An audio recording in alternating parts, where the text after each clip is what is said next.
சித்திர மாதத்துல ஆண் குழந்தை பிறந்தால் உங்களுடைய அப்பாவுக்கு வந்து நல்லதில்லை அப்படின்னு சொல்றாங்கல்ல, இது உண்மையா சார்? சித்திரை மாதம் வந்து சூரியன் வந்து உச்சமாக இருக்குமா. அந்த இடத்துல பார்த்தீங்கன்னா அஸ்வினி, பரணி, கிருத்திகை 3 நட்சத்திரங்கள் மேஷ ராசியிலே இருக்கின்றன.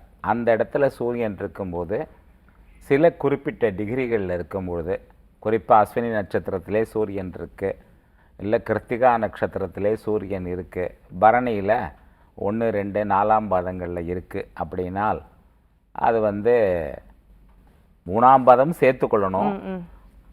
தகப்பனாருக்கு சில சிரமங்களை தரும் அப்படிங்கிறது அடிப்படையான ஒரு கருத்து ஜோதிட நூல்களில். நடைமுறையில் இது நடக்குதா அப்படின்னு சொல்லி பார்த்தீங்கன்னா, அப்பாவுடைய ஜாதகம், அதாவது இண்டிகேஷன். இப்போ நீங்கள் வந்து வானம் இருட்டிக்கிட்டு இருக்குங்க, மழை வரப்போகுது, கொடை எடுத்துகிட்டு போங்கம்பாங்க. ஸோ அதுபோல் இண்டிகேஷன் இருக்குல்ல, சில இண்டிகேஷன்ஸ் இருக்கும். அதுபோல் என்னென்னா, அப்பாவுடைய ஜாதகத்தில் அவருக்கு சாதகமில்லாத திசைகள் நடக்கலாம், அவருக்கு ஒரு கெடுதலான திசைகள் நடக்கலாம்.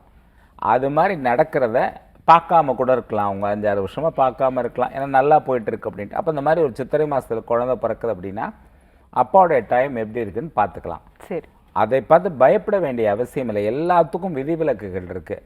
இப்போ உதாரணத்துக்கு சித்திரை மாதத்தில் ஒரு குழந்தை பிறந்துருச்சுன்னா ஒன்றுமே பண்ண வேணாம். நீங்கள் வந்து ஆதித்ய ஹிருதயம் அப்படிங்கிற ஒரு ஸ்லோகம் இருக்குது, இது கொஞ்சம் கஷ்டமாக இருக்கும் படிக்கிறதுக்கு.